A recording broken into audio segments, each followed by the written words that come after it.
Halo mga paps, magandang araw sa inyong lahat dyan. Kahit saan ka man naroon sa mga oras na ito mga kaibigan, ay tumatagos nawa po sa inyo ang aking taos-pusong pagbati. Nawa po'y nasa mabuti po kayong kalagayan sa ngayon mga kaibigan.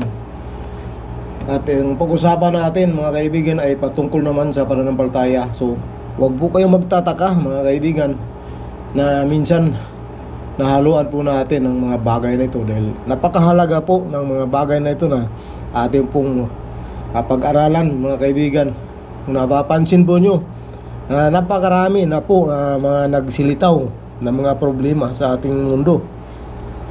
Wala pong lugar dito sa mundo na hindi po naapektado itong nangyayari sa ating palibot mga kaibigan. So na minabuti ko na rin na banggit doon sa aking pangitain na itatouch ng konti itong mga bagay na ito mga kaibigan bilang paalala sa ating mga nakalimot. So ang mga bagay na ito ay banal at kinakailangan po natin ng kunting tiyaga sa pakikinig mga kaibigan dahil hindi na tayo doon sa mga basic mga kaibigan, doon naman tayo sa mga facts na minsan nyo na lang narinig o ngayon nyo palang maririnig mga kaibigan. Nakasulat na po yun sa Biblia po ng 2,000 years ago, yung pinakahuli sa New Testament. Kung umpisahan natin sa Genesis, that is another thousands of years before Jesus Christ or hundreds of years. So hindi na natin i-detalye yung gaano katagal ang mga bagay na yon. Ang sinasabi ko na nakasulat na po ng matagal yan, pero dapat nating alam na pala na ganun pala yon. So ang ating pag-usapan mga kaibigan ay yung isang bagay na parang word siya kung tuusin, dahil ngayon nyo pa lang siguro maririnig ito mga kaibigan. Yung pong pangalan na Jesus Christ, yung English po yan mga kaibigan. So Tagalogin ko na lang. Minsan kasi kailangan magsalita ng English pa konti-kunti. At kailangan din natin konting Tagalog at konting Bisaya mga kaibigan. Lalo na mayroon pong nagreklamo na hindi po siya marunong mag-English, hindi siya makaintindi ng English. Or di ko lang alam kung hindi siya makaintindi ng Tagalog. So haluan na natin ng mga kaunti-kunti mga kaibigan sa mga bagay na ito. So ito na, may patanong kasi ako sa aking group mga kaibigan na may premyo na 100 piso load sa unang makasagot, at yung makasagot ng panglawa ay 50 piso load. Yun nagiging habit ko at nagiging nasa isip ko na ipagpatuloy dahil napakinabangan naman ng iba. So ito ang tanong ko sa kanila mga kaibigan: what is the other name of Jesus Christ? Yung po salitang Jesus Christ, English po yan mga kaibigan. At mayroon din po siyang pangalan doon sa Hebrew sa equivalent na Jesus.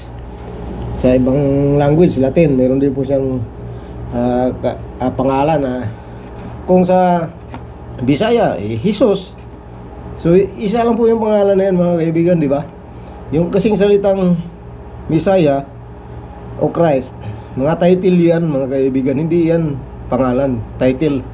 Meron kasi sa Bible, siya mismo nagsalita, si Jesus Christ. Mayroon siya nga, ako ang pultahan. So hindi siya literal na pultahan mga kaibigan, mga pamagat lang sa kanya, mga title, yung mga ganung bagay. So ang tanong ko, what is the other name of Jesus? Yun po ang solve natin ngayon mga kaibigan, yung ano bang ibang pangalan ni Jesus Christ. Pangalan, hindi title, pangalan. So lahat yun ay babasahin natin sa Biblia mga kaibigan.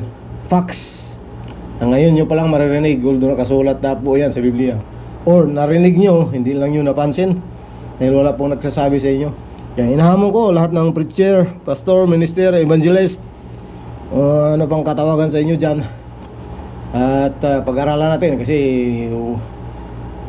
sa akin lang wala pa pong nakadiscover siguro nito. Hindi ko sinabing mas magaling ako mga kaibigan, pero wala po ako narinig sa edad kong ito. Wala po ako narinig na mga preacher na nagsalita tungkol sa mga bagay na ito. So anong ibig sabihin noon? Hindi na natin tuklasin yan. So ito na ang ating gagawin. Ano ang ibang pangalan ni Jesus Christ? Meron po akong babasahin ha. Meron akong babasahin mga kaibigan sa Revelation 3, pahayag 3:14 mga igsoon. Kung meron po kayong Biblia dyan, 3:14 ng Revelation sa English, pahayag sa Bisaya, pinadayag sa Bisaya, pahayag sa Tagalog.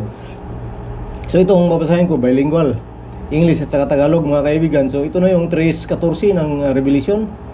And unto the angel of the church of Laodicea write, these things said the Amen, the faithful and true witness, the beginning of the creation of God.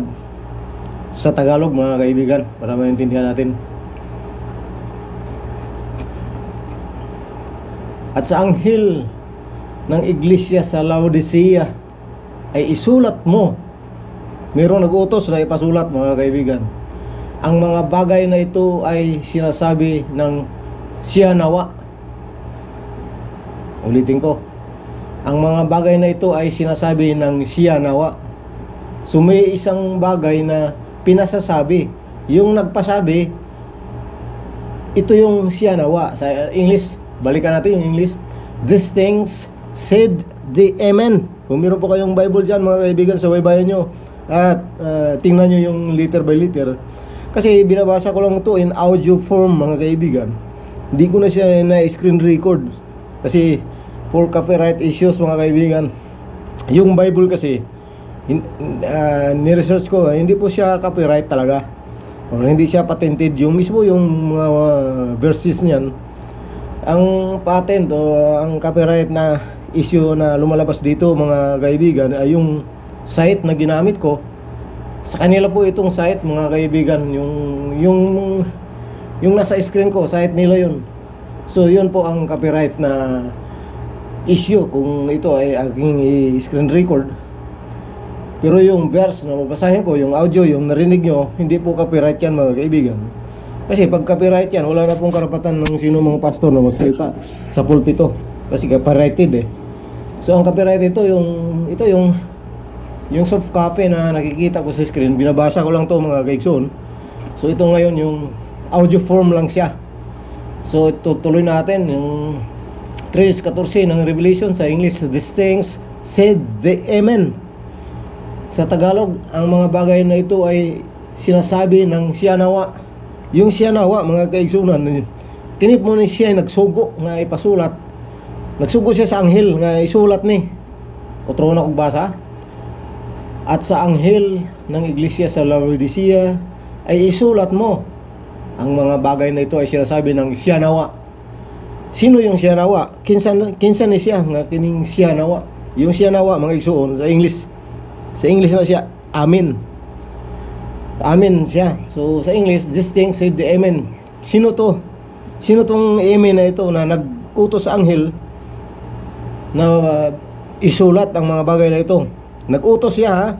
So hindi siya kung anong bagay itong Amen. Nag-uutos siya mga igsoon. Sino ito? So ituloy natin. The faithful and true witness, the beginning of the creation of God. So sa Tagalog, sino itong siya nawa? Ng saksing tapat at totoo ng pasimula ng paglalang ng Diyos. Aba, mabigat ito mga kaigsoon. Siguro na babasa na nyo ito, pero hindi lang nyo pansin. So itong siya nawa pala, ito yung witness, ito yung faithful and true witness ng pasimula ng paglalang ng Diyos. So ito siya mga igsoon, yung Amen na ito ay nandoon na siya nung pasimula ng paglalang ng paglalang ng Diyos sa mga lahat ng bagay. Kasi yung earth, nilalang niya yan mga kaibigan, yung creation na sa Genesis po yan, mababasa natin maya lang. So itong Amen na ito ay may power ito siya, kasi nag-utos siya sa anghel eh. And unto the angel of the church of Laodicea, right? Nag-utos siya sa isang anghel sa church sa Laodicea nga ipasulat niya kining mga butanga. Ang nagsugo ni itong hinganlan og Amen. So nakuha nyo mga igsoon, Revelation 3:14. Hindi na nyo makikita yung verse, audio lang po kasi copyright issue tayo. So ito siya ang saksing tapat, the faithful and true witness, the beginning of the creation of God. The faithful and true witness, meron siyang sinaksihan na isang bagay, mga igsoon, kini si Amen. Kung sa may iyang gisaksihan, kini iyang gisaksihan mo ning creation of God. Kung ituloy mo yung basa buo, yung 3:14, the faithful and true witness, the beginning of the creation of God. Yun po ang sinaksihan niya, yung creation, mga igsoon. Nakuha nyo? Si Amen. Pero hindi po binanggit na si Jesus Christ, di ba? Wala pong pangalan. Parang interesting, mga kaibigan, na alamin natin kung sino ba itong si Amen na sinasabi, si 3:14. Meron akong babasahin mamaya-maya. Presto, solve na kaagad yung problema natin, pero kailangan nating i-round up niya ang lahat ng mga connection kung sino itong Amen na ito, mga kaibigan. So ako otro na siya ay naka-witness doon sa paglalang, the creation of God. Muna siya, si Amen, mga kaibigan. Ngayon na akong basahon tong mga butang na kung saan gitudlo sa 3:14 na siya naglalalang doon sa pasimula ng paglalang ng Diyos. Siya nag-witness doon sa paglalang ng Diyos sa unang panahon, mga kaigsunan. So basahin natin kasi yung binanggit doon sa 3:14, yung pasimula ng paglalang yung pagsugod sa pagmugna sa mga butang wa pa mahimo. So basahin natin sa Genesis 1:26, mga kaigsuon, at saka 27. 27. And God said, let us make man in our image. Kung napapansin po nyo, plural po yan, mga kaibigan. Let us make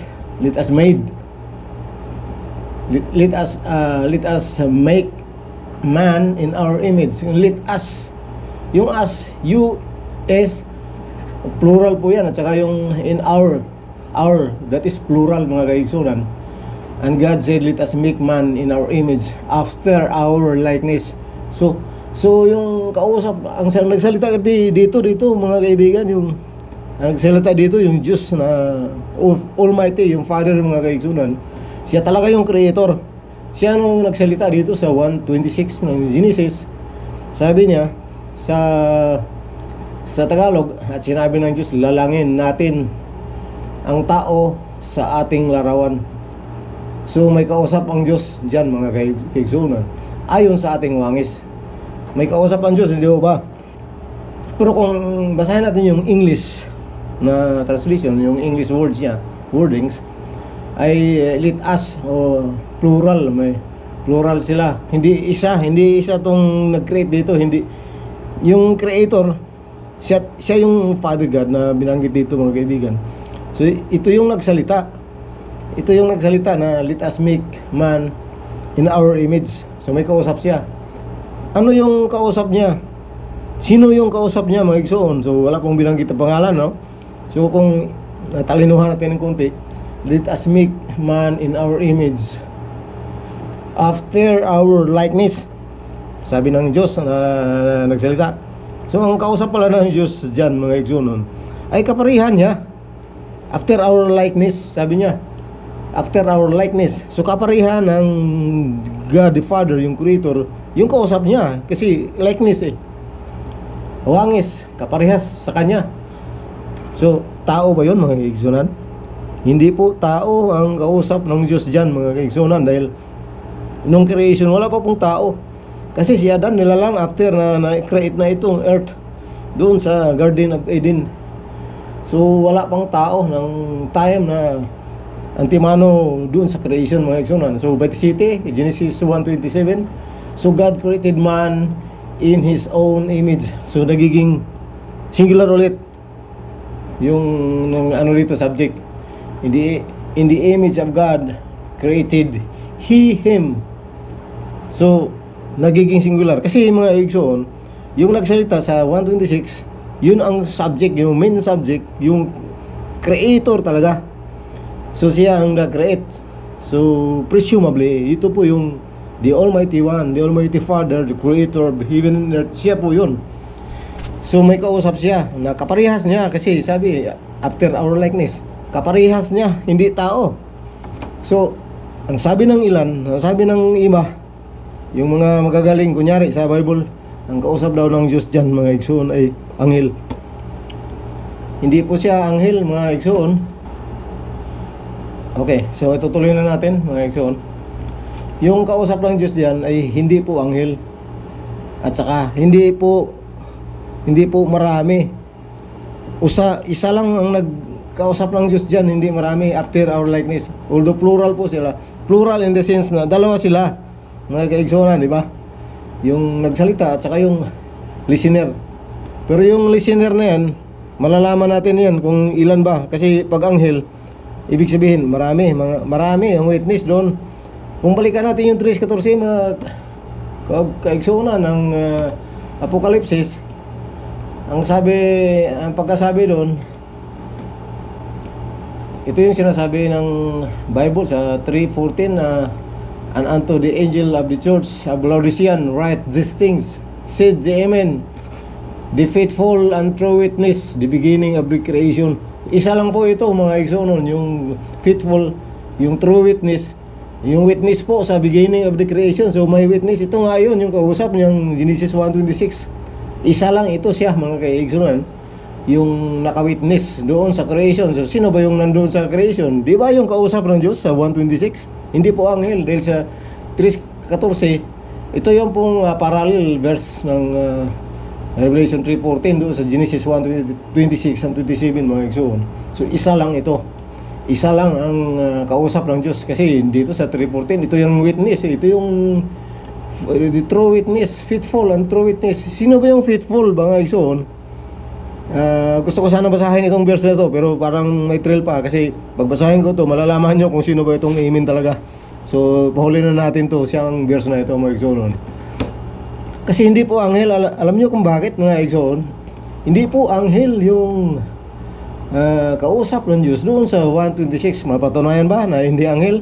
Isa lang po, ulitin ko, isa lang po yung kausap ng Diyos doon.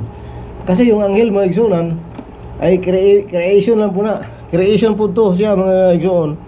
It was a part of creation. Those angels. Saan ba galing yung angel? Mabasahin muna natin yung awit, Psalms 104, mga kaigsunan. Where are you? So sundan nyo ako, mga igsoon. Ito yung sinasabi, who make his angels spirits, his ministers a flaming fire, sa Tagalog, na siyang gumagawa ng mga hangin na siyang gumagawa sa mga hangin na mga sugo niya. Ang kanyang mga tagapangsiwa ay alab ng apoy. So yung creation, mga kaibigan, kasama na doon yung anghel sa creation. So hindi po siya pwede na yung anghel na created being, yung mga yon, ay hindi po pwede na yun ang kausap ng Diyos. Kung may logic po tayong kunti na Diyos, kasi sinabi niya ng Diyos sa 1:26 na in our likeness. So hindi po kapariha ng Diyos yung anghel, kasi created, mga creation lang yung anghel, mga kaigsunan. So iba yung kausap ni Jesus Christ, kasi sabi ng Diyos doon sa 1:26, after our likeness. Nakuha nyo? So kapariha ng Diyos, ng Creator, yung kausap niya. Hindi po siya isa. So tama yung nasa Revelation 3:14 na siya yung faithful and true witness. Siya lang po ang naka-witness doon sa creation, nakasabi doon sa paglalang ng Diyos sa pasimula. Sino ba ito, mga kaibigan? Sino itong kausap ng Diyos na nandito sa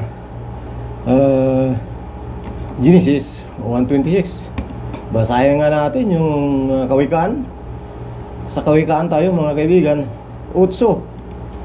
Kawikaan 8 o Proverbs chapter 8 verses 22 to 30. Ito yung sinasabi.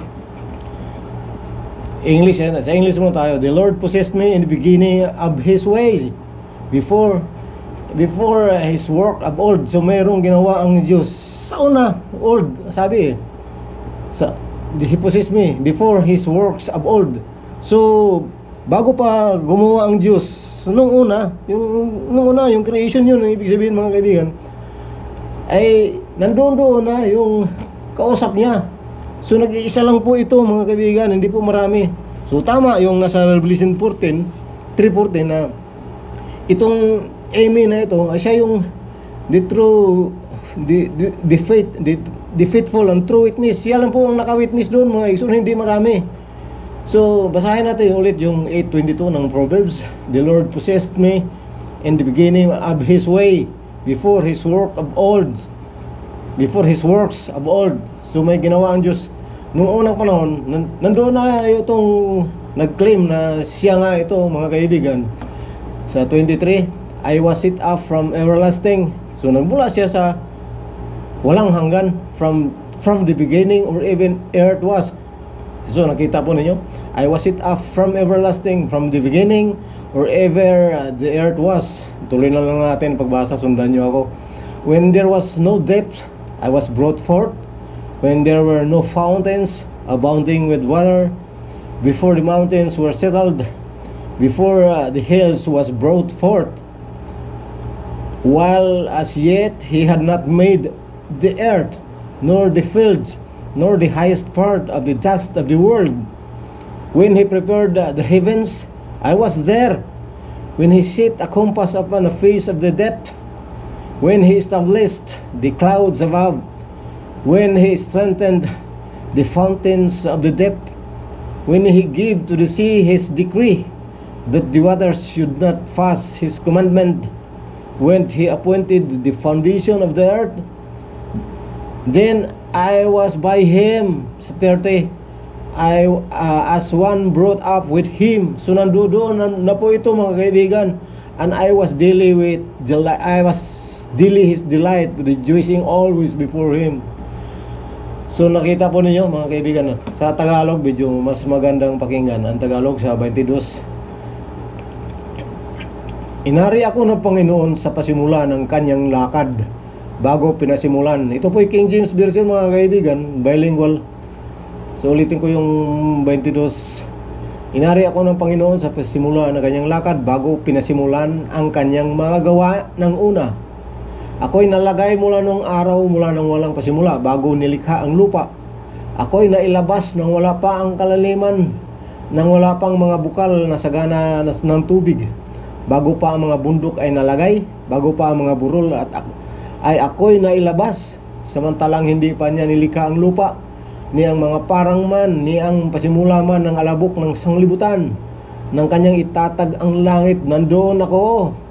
Ito yung creation mga igsoon. Nandoon siya. Ito, isa lang ito siya. Siya itong nandoon sa kausap ng Diyos.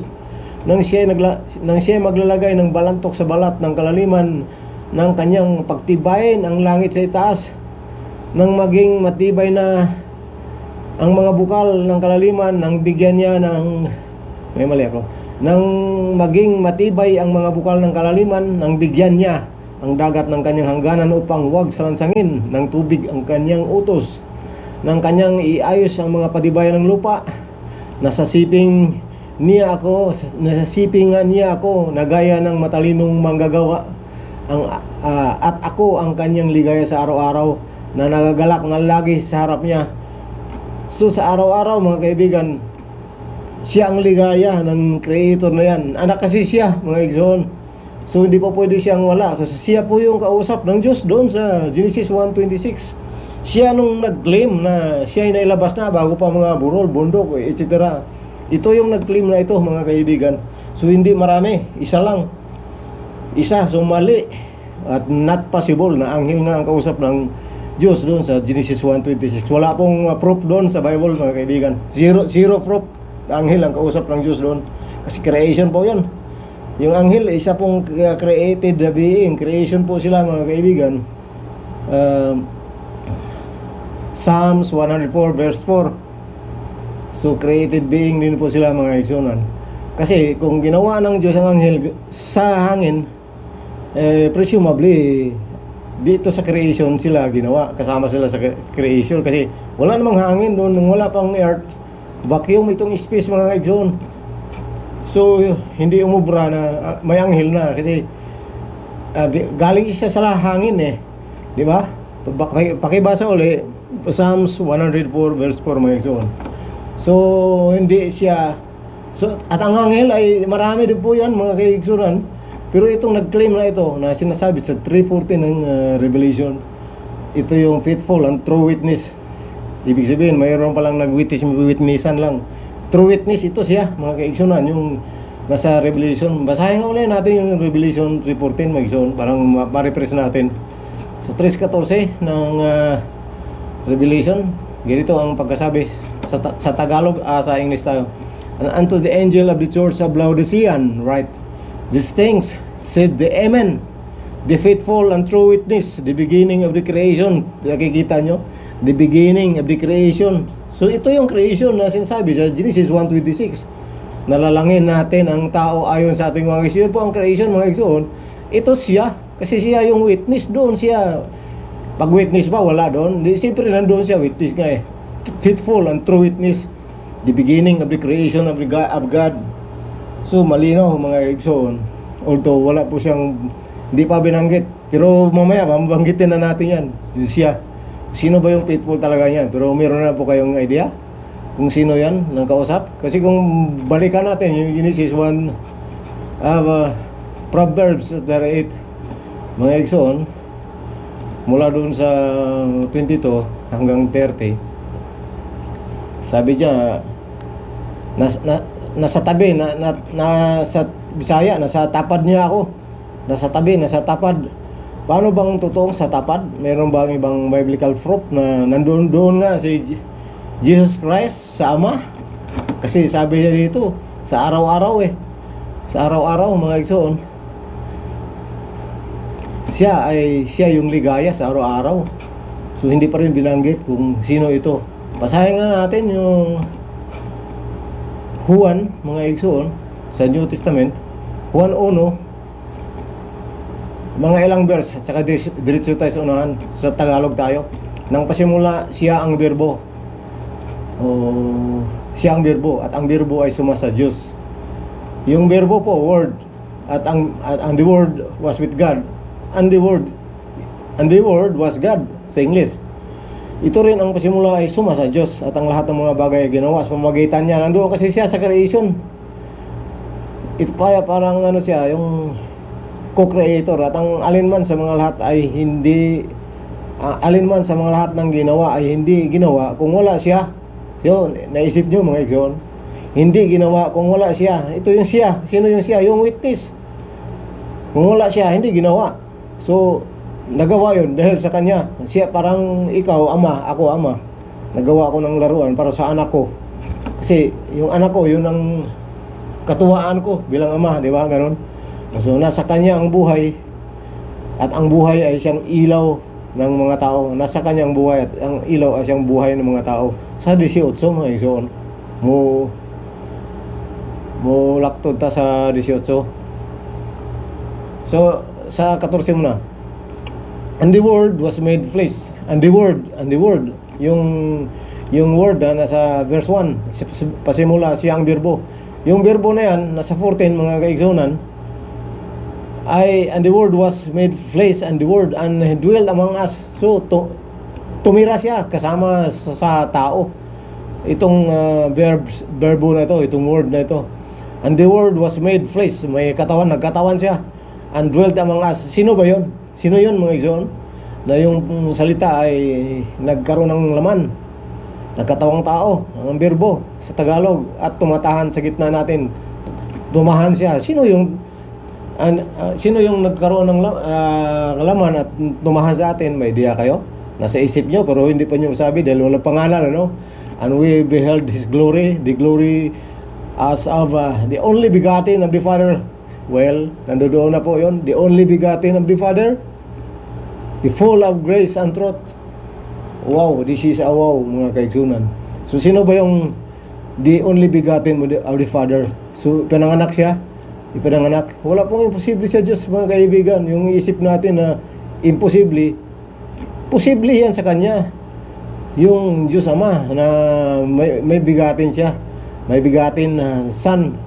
Sa 18, mga isunan to, tama ba sa 18? Walang taong nakakita kailanman sa Diyos. John 1:18. Ang bugtong ng anak nasa sinapupunan ng Ama, siyang nagpakilala sa Kanya. So yung palang Son, nasa sinapupunan. So tama yung nasa Proverbs chapter 8, mga isunan, na itong nag-claim na siya ay nandoon na sa bago pa nilabas yung kabundukan, ay nandoon siya araw-araw kasama ng Ama. So tama ulit itong 1:18 ng John na walang kailanman nakakita sa Diyos, o walang tao mang nakakita kailanman sa Diyos ang bugtong na anak nasa sinapupunan. Jesus Christ was and the Son. Ito wala pa pangalan, no? So the only begotten Son which is in the bosom of the Father. This is a very wow facts, mga kaigsunan, dahil yung pala si Kristo ay nasa bosom, kaya lagi siyang kasama. Siyempre wala pang iba. Ito ba, marami ba ito yung nasa bosom ng Father? Marami ba? Isa lang po yan, mga kaigsunan. The only, kaya nga sabi sa 1:18, the only begotten Son. So nag-iisa, singular, sa Bisaya single lang ito, mga kaigsunan. Nag-iisa, nag-inusara na nasa sabakan sa Ama. So siya yung kasama lagi. Kung ang Diyos ay nagmula sa everlasting, itong si Jesus Christ ay nagmula rin sa everlasting, mga kaigsunan. Meron ba tayong mababasa na itong si Jesus Christ, ay wag mo natin pangalanan, sorry, pero nabibitin tayo, no? So basahin muna natin. Meron ba tayong nababasa na itong anak na ito na nasa bosom ng Father ay nagmula din po sa everlasting? Basahin nga natin yung Micah 5:2, mga kaigsoon. Sa English,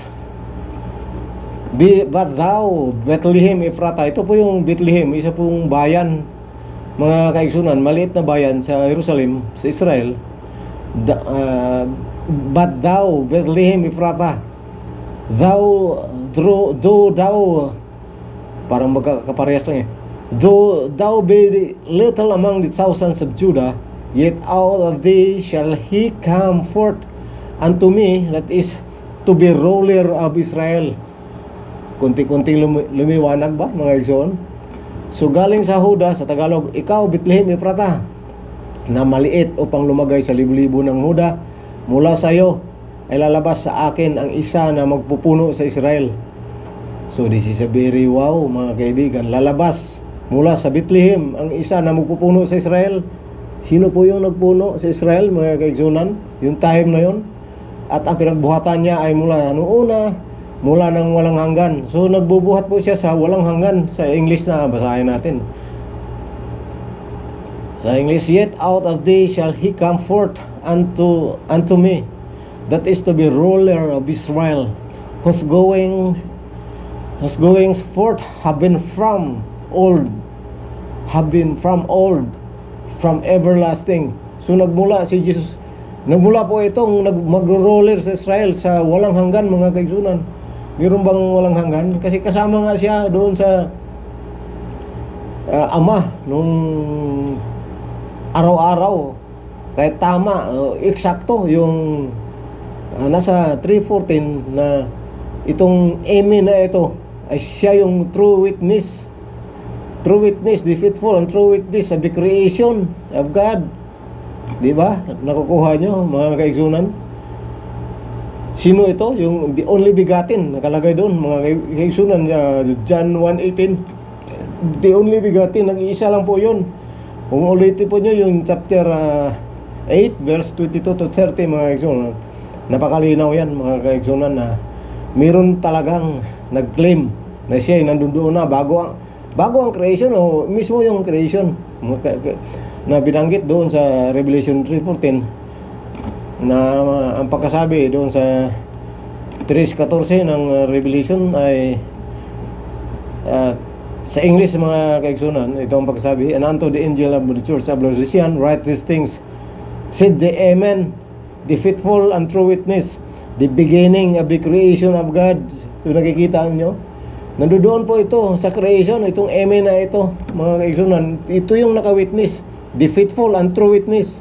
True witness, kasi siya nga yung nandoon sa Genesis 1:26 sa creation, mga kaigsunan, na siya yung mga nag-claim na ako ay narito na bago pa man lumabas yung kabundukan.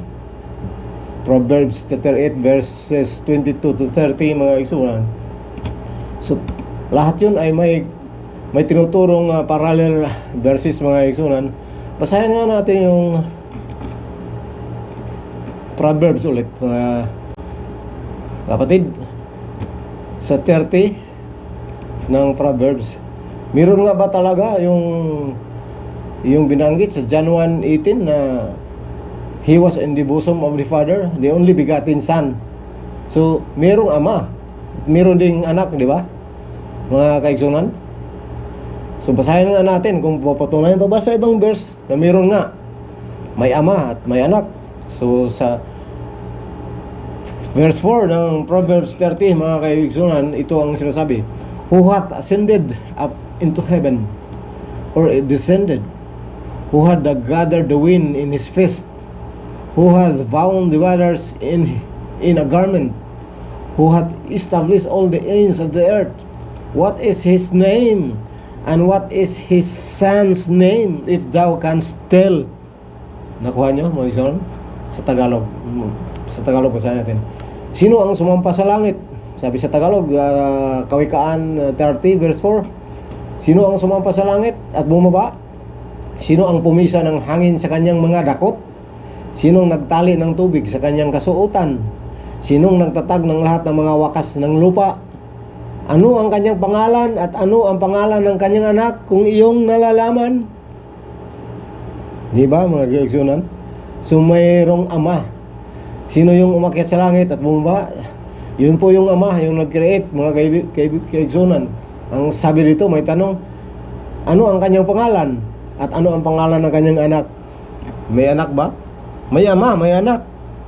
Sino ito, mga kaigsunan? Ito na yung thrill. Sino nga ito? Siya, mga kaigsunan, yung sinabing amin.